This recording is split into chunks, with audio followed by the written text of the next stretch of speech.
Hi అండి. Welcome to Rupalavanya Swaralahari channel. ఈ ఛానల్‌లో మీరు వింటున్న కథ 'నా రౌడీ కిల్లర్'. ఈ కథ రచయిత రూపలావణ్య గారు, చదువుతున్నది మీ లహరి రాజశేఖర్.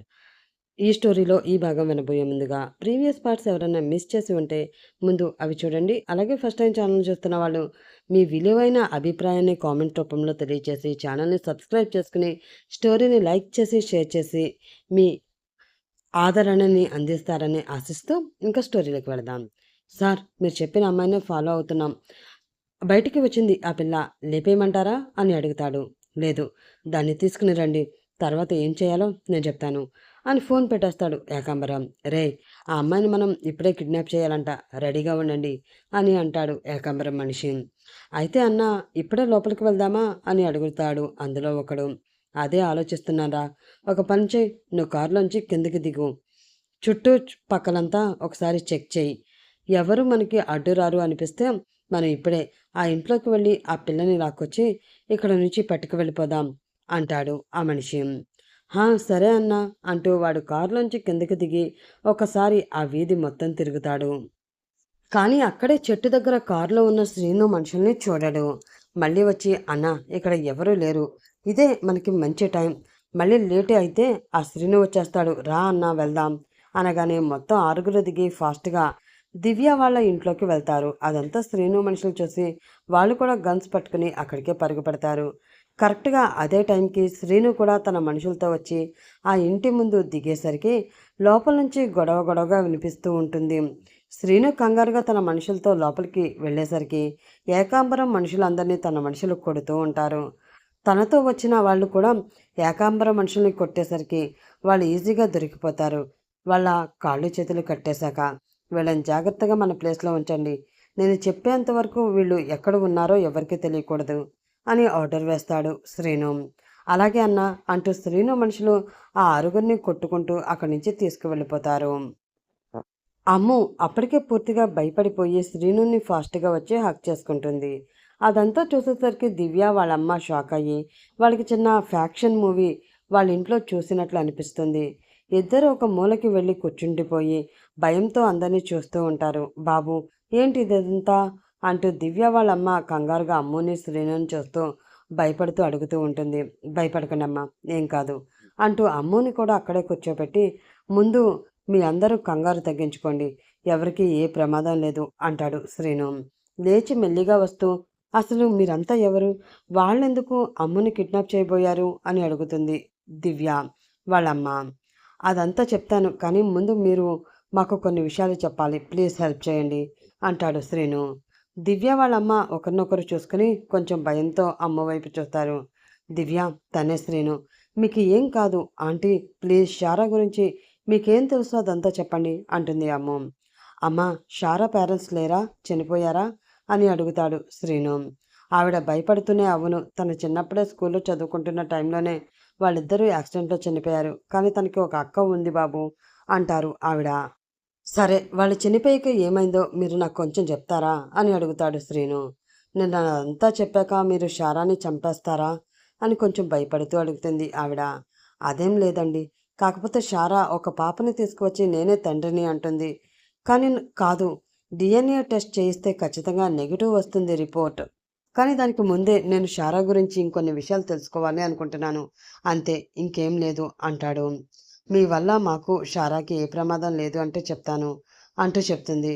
షారా 9th క్లాస్ చదువుతున్నప్పుడు వాళ్ళ అమ్మ నాన్న యాక్సిడెంట్లో చనిపోయారు. అప్పటికే వాళ్ళ అక్క డిగ్రీ ఫైనల్ ఇయర్ చదువుతుంది. వాళ్ళ అమ్మ నాన్న ఉన్నప్పుడే వాళ్ళ అక్కకి బావతో ఎంగేజ్మెంట్ కూడా అయిపోతుంది.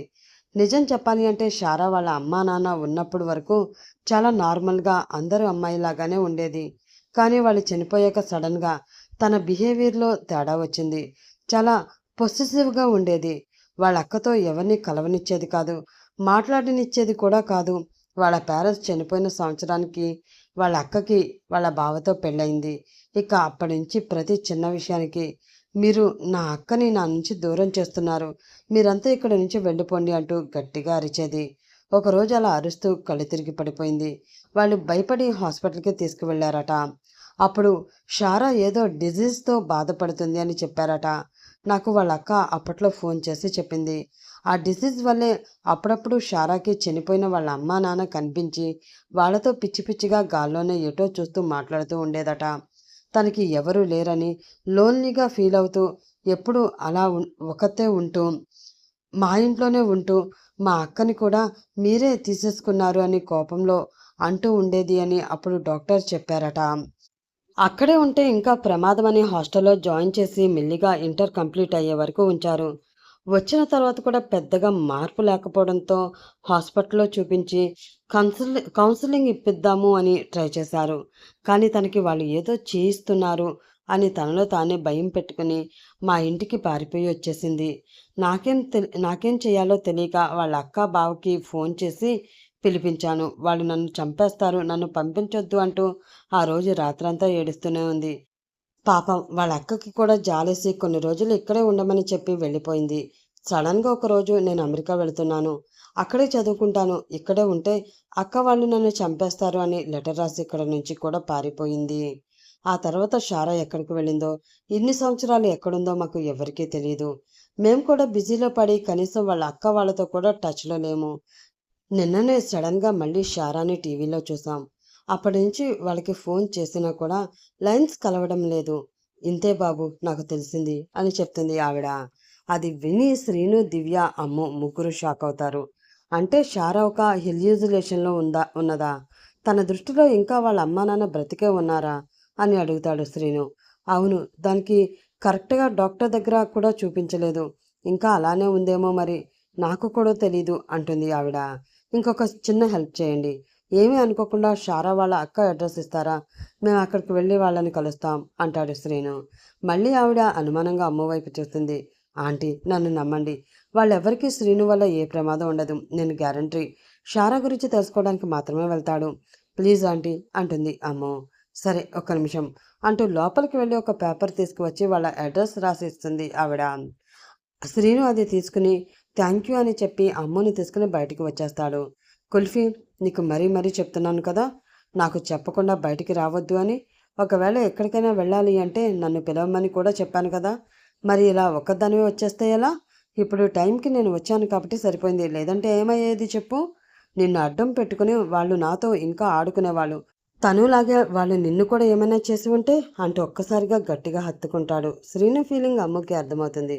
నిజంగా నేను ఇంత డేంజర్లో ఉన్నానని నాకు కూడా తెలియదు కిల్లర్. లేదంటే అసలు బయటికి వచ్చేదాన్నే కాదు. ఇంకా ఎక్కడికి ఒక్కదాన్నే వెళ్ళను. నువ్వు వస్తేనే వెళ్తాను, సరేనా? సారీ అంటుంది. అంటూ నవ్వుతూ సరేరా, నిన్ను ఇంటి దగ్గర దించేసి నేను షారా వాళ్ళ అక్క బావల దగ్గరికి వెళ్తాను అని అమ్ముని దించేస్తాడు. ఏకాంబరం కోపంగా అటు ఇటు తిరుగుతూ, ఏయ్ పిఏ, మన వాళ్ళందరూ ఏమైపోయారు? ఒక్కడూ ఫోన్ ఎత్తి చావట్లేదు అంటూ తన మనుషులకి ఫోన్ చేస్తూనే ఉంటాడు. సార్, ఒకవేళ ఆ శ్రీనుకి దొరికిపోయారేమో. నా మాట విని మరి చేయకండి, మనమే పంపామని తెలిసిపోతుంది అంటాడు పిఏ. అలా అనగానే ఏకాంబరానికి వెన్నులోంచి వణుకు మొదలయ్యి టెన్షన్తో చెమటలు పట్టేస్తూ ఉంటాయి. ఈలోపు ఏకాంబరానికి ఫోన్ వస్తూ ఉంటుంది. ఎవరు అని కంగారుగా చూసేసరికి ఇందాక చేసిన నెంబర్ డిస్ప్లేలో కనిపిస్తుంది. అదేంటయ్యా పిఏ, ఇందాక చేస్తే లిఫ్ట్ చేయలేదు, ఇప్పుడు వాడే చేస్తున్నాడు, కిడ్నాప్ అయిపోయిందంటావా అని అడుగుతాడు. ఏమో సార్, నాకైతే నమ్మకం లేదు. ఫోన్ ఎవరో మాట్లాడండి సార్ అంటాడు. టెన్షన్తో చేతులు వణుకుతూ లిఫ్ట్ చేస్తాడు ఏకాంబరం. హలో సార్, నేను శ్రీనుని, బాగున్నారా అని అడుగుతాడు శ్రీను.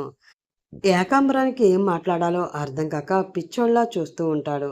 లేనప్పుడేమో ఫుల్ యాక్షన్ చేసి నన్ను కొట్టి కోపమంతా నా మీద చూపిస్తూ ఉంటాడు. కానీ ఆ శ్రీనుతో మాట్లాడాలంటేనే తడిపేసుకుంటుంటున్నాడు. అలాంటి వాడికి పరువు, పగ, ప్రతీకారం అంటూ పెద్ద పెద్ద మాటలు ఎందుకో అని మనసులో అనుకుంటూ ఉంటాడు పిఏ. చూడండి సార్, నేనెప్పుడూ ఒకే ఛాన్స్ ఇస్తాను, రెండోసారికి శాల్తీనే లేపేస్తాను. నీకు ఆ రోజే బుద్ధి వచ్చి ఉంటుంది అని అనవసరంగా వదిలేసి తప్పు చేశాను. ఇక నిన్ను వదిలేసి మళ్ళీ తప్పు చేయను. ఈ రోజుతో నీ చాప్టర్ క్లోజ్ అని ఫోన్ పెట్టేస్తాడు శ్రీను. ఏకాంబరం శ్రీను ఏం చేస్తాడో అని భయంతో చెమటలు పట్టేస్తూ గుండె దడగా అనిపించి అలా కూర్చుండిపోతాడు. ఈలోపు పియ్యకి వేరే ఎవరో ఫోన్ చేస్తూ ఉంటారు. హలో అని అనగానే నేను ఇప్పుడే చూశాను అని చెప్పి టెన్షన్తో టీవీ ఆన్ చేస్తాడు PA. Breaking news, ex minister గారి ఇంట్లో బాంబు పేలుడు. ఆయన పిఏ అనుచరులతో సహా మొత్తం 13 మంది చనిపోయినట్లు సమాచారం. మా టీం ఇప్పుడే సంఘటన స్థలానికి బయలుదేరారు. కాసేపట్లో ఆ విజువల్స్ అన్నీ చూపిస్తాం. అంతవరకు ఛానల్ మార్చకుండా చూడండి. మీ బేవస్ ఛానల్ అని చెప్తూ ఉంటారు. అది చూసి ఏకాంబరానికి పిఏకి ఏం అర్థం కాదు. మేం బ్రతికే ఉండగా అలా చెప్తున్నారేంటి అని పిచ్చోళ్ళలా చూస్తూ ఉంటారు. అక్కడ శ్రీను 3, 2, 1 బూమ్ అనగానే ఇక్కడ ఏకాంబరం ఇంట్లో బాంబు పేలుతుంది. అలా శ్రీను ఏకాంబరం చాప్టర్ క్లోజ్ చేసేస్తాడు. ఇంతసేపు ఎక్కడికి వెళ్ళావే అని కొంచెం కోపంగా అడుగుతుంది అప్పు. హబ్బా అమ్మా, చెప్పే కదా మా ఫ్రెండ్ దివ్య వాళ్ళ ఇంటికి వెళ్తున్నాను అని. మళ్ళీ ఎందుకు అంత కోపంగా చూస్తావు? నాకు ఆకలిస్తుంది, పద ఏమైనా పెట్టు అంటుంది అమ్ము. ఆకలి అనగానే ఇంకేం మాట్లాడకుండా కూర్చోవడ్డిస్తాను అంటుంది అప్పు. ఈలోపు నీరజ్ వచ్చి కూర్చుని హాయ్ అమ్ము అంటూ కళ్ళతోనే ఏంటి సంగతి అన్నట్లు అడుగుతాడు. అమ్మ ఏం కాలేదు అన్నట్లు సైగ చేస్తూనే చేయగానే ఓకే అంటూ కామ్గా ఉండిపోతాడు. వెనక నుంచి అలేఖ్య వచ్చి కూర్చుని ఏంటి మీ చెల్లి అదే అను రాధ అప్పుడే వెళ్ళిపోయింది అని కావాలనే నవ్వుతూ అడుగుతూ ఉంటుంది నీరజ్ని. నీరజ్ అమ్ము ఇద్దరు మొహాలు చూసుకుని నవ్వుకుంటుంటే వాళ్ళ అమ్మ నాన్న ఫోన్ చేశారటే, అందుకే తొందరగా వెళ్ళిపోయింది. మీ ఇద్దరికీ చెప్పమంది అంటుంది అప్పు. అయ్యో పిచ్చి అమ్మ, వచ్చింది శ్రీను అని తెలిస్తే ఏమైపోతావో ఏంటో అని మనసులో అనుకుంటూ నవ్వుకుంటూ ఉంటారు అమ్ము అలేఖ్య. శ్రీను కారులో వెళుతూ తన మనిషికి ఫోన్ చేస్తాడు. ఎరా ఎక్కడున్నావు అని అడుగుతాడు. అన్నా, నేను ఏకాంబరం ఇంటి దగ్గరలోనే ఉన్నాను. నా ముందే ఆ ఇల్లు పేలిపోయింది. వాడు ఆ ఇంట్లోనే ఉన్నాడు, బయటికైతే రాలేదు, నేను చూశాను పక్కా అన్నా అంటాడు. సరే, ఎందుకైనా మంచిది. మీడియా అందరూ వచ్చి హాస్పిటల్కి వాళ్ళ బాడీని తీసుకువెళ్లే వరకు నువ్వు అక్కడే ఉండి చూశాక నాకు చెప్పు అని ఫోన్ పెట్టేస్తాడు శ్రీను. మళ్ళీ వెంటనే రాజేష్కి ఫోన్ చేసి హలో రాజేష్, తను ఎలా ఉందిరా, ఇంటికి వెళ్ళిపోయావా అని అడుగుతాడు. ఇంట్లోనే ఉన్నానరా, డాక్టర్ వచ్చి చెక్ చేశారు, ఆపరేషన్ చేస్తే సెట్ అవుతుంది అన్నారు, అందుకే చాలా హ్యాపీగా ఉన్నాం. నీకు ఫోన్ చేద్దామని ట్రై చేస్తున్నా కానీ అవ్వట్లేదు. ఎక్కడున్నావు అని అడుగుతాడు రాజేష్. సరే, తనుకి అమ్మకి తెలియకుండా ఒకసారి టీవీ ఆన్ చేసి చూడు అని ఫోన్ పెట్టేస్తాడు శ్రీను. మళ్ళీ శ్రీను ఎవరిని లేపేశాడో. ఇంతకు ముందు గొడవలంటేనే భయపడేవాడు, అప్పుడేనయ్యం. అయినా నాదే తప్పు. వాడికి కొంచెం కోపాన్ని ఇవ్వు దేవుడా, మరీ ముద్దపప్పులా అయిపోతున్నాడు అని కోరుకుంటే ఇప్పుడు ఏకంగా మనుషులు లేపేసే స్టేజ్కి వచ్చేశాడు అని టెన్షన్ పడుతూ టీవీ ఆన్ చేస్తాడు. న్యూస్ పెట్టగానే ఏకాంబరం చనిపోయిన విషయం టీవీలో చెప్తూ అతని ఇంటిని బాంబ్ బ్లాస్ట్లో కాలిపోయిన మంటల్ని అన్ని టీవీలో చూపిస్తూ ఉంటారు. అది చూసి రాజేష్ షాక్ అవుతాడు. మళ్ళీ సడన్గా ఈ ఏకాంబరం మీద పడ్డాడెందుకు శ్రీను? అయినా వాడు ఏం చేశాడో అని వెంటనే కంగారుగా శ్రీనుకి మళ్ళీ ఫోన్ చేస్తాడు. ఫోన్ లిఫ్ట్ చేయగానే శ్రీను పాట వినిపిస్తూ ఉంటుంది. వెలుతురుని తింటుంది ఆకు, ఆకుని తింటుంది మేక, మేకను తింటుంది పులి, ఇది కదరా ఆకలి. పులినే తింటుంది చావు, చావుని తింటుంది కాలం, కాలాన్ని తింటుంది కాళి, ఇది మహా ఆకలి. హే దాక్కో దాక్కో మేక, పులిచ్చి కొరుకుతుంది పీక, ఓరీడి యాషాలో అని అనుకుంటూ ఉంటాడు రాజేష్. అరే యాపరా, మళ్ళీ ఏమైంది? ఆ ఏకాంబరం ఏకంగా చచ్చిపోవడం ఏంటి? నిజం చెప్పు, నువ్వే చేసావా అని అడుగుతాడు సీరియస్గా. రే, నేను రౌడీన్రా, గుర్తించరా? ఇంకా అలా నాపై అరుస్తావేంటి బే అంటాడు శ్రీను స్టైల్గా. సరే లైన్లో ఉండు, అమ్ముకి కాల్ కనెక్ట్ చేస్తాను అని అనగానే వద్దొద్దు అని కంగారు పడుతూ ఉంటాడు శ్రీను. కదా మరెందుకు ఆ తొక్కలో కటింగ్, ఇప్పుడు ఏమైంది అని ఆ ఏకాంబరాన్ని అలా చేసావు అని రాజేష్ అడిగేసరికి ఏమైంది అని సింపుల్గా అడుగుతావేంట్రా అంటూ అమ్ముని కిడ్నాప్ చేయబోయిన విషయం చెప్పి, అందుకే వాడి బాంబ్ జాగ్రత్తగా దాచి వాడికే పెట్టాను, లేదంటే ఆ రోజు నా కుల్ఫీ దగ్గరికి వస్తాడా? ఆ రోజు పోనీలే కదా అని వదిలేశాను. నాన్నని చంపేశాడని తెలిసినా ఎందుకు ఊరుకున్నానో తెలుసా? వాడికి సీఎం పదవి అంటే పిచ్చి, దాన్ని లేకుండా చేశాను. అసలు రాజకీయాల్లోనే లేకుండా చేసి ఇంట్లో కూర్చోబెడితే అది పెద్ద పనిష్మెంట్ అనుకున్నాను. కానీ వాడు మళ్ళీ అందుకే లేట్ చేసి మళ్ళీ మనకి ఏదైనా అయ్యేలోపే వాడిని చంపేస్తే బెటర్ అని ఈరోజే వాడి కథ ముగించేశాను. ఇంకో విషయం జాగ్రత్తగా విను. నేను ఇప్పుడు అర్జెంట్ పని మీద వేరే ఊరు వెళుతున్నాను. అది కూడా ఒక్కడినే, ఏ సెక్యూరిటీ నాకు లేదు. ఆ ఏకాంబరం ఎలాగో లేడు కాబట్టి నాకేం కాదు. కానీ నువ్వు, తను, అమ్మ, కుల్ఫీ అందరూ జాగ్రత్తగా ఉండండి. రేపు సాయంత్రం కల్లా ఎలా అయినా వచ్చేస్తాను. తనుకి అమ్మకి నువ్వే చెప్పేశాయి. ఓకేనా, బాయ్ అని రాజేష్ పిలుస్తుండగానే ఫోన్ పెట్టేస్తాడు శ్రీను. అంతా వీడి ఇష్టమేనా? అసలు ఈ టైంలో ఎక్కడికి వెళుతున్నాడు? అసలే కొన్ని రోజుల నుండి ఏదో ఒక టెన్షన్ వస్తూనే ఉంది. దేవుడా, వీటన్నిటి నుంచి నువ్వే మమ్మల్ని బయటపడేయాలి. హ్యాపీగా అమెరికా వెళ్ళి ప్రశాంతంగా బ్రతకాలి. నువ్వే చూడు స్వామి అని పైకి చూసి దండం పెట్టుకుంటూ ఉంటాడు రాజేష్. పాపకి అన్నం తినిపిస్తూ టీవీలో ఏకాంబరం చనిపోయిన వార్త విని షారా షాక్ అవుతుంది. అదేంటి, ఏకాంబరం చనిపోయాడా అని తినిపించడం కూడా మానేసి టీవీనే చూస్తూ ఉండిపోతుంది. అమ్మా, అమ్మా అని అకీరా పిలుస్తూ ఉంటే ఈ లోకంలోకి వస్తుంది. ఏంటమ్మా షారా ఇది? పాప అన్నం తినిపించమని అడుగుతుంది కదా, అలా టీవీ చూస్తూ ఉండిపోతే ఎలా? తినిపించు అంటూ ఉంటుంది షారా వాళ్ళ అమ్మ పక్క నుంచి. తినిపిస్తున్నానమ్మా అంటూ మళ్ళీ తినిపిస్తూ ఒక పక్క నుండి టీవీ చూస్తూనే ఉంటుంది షారా.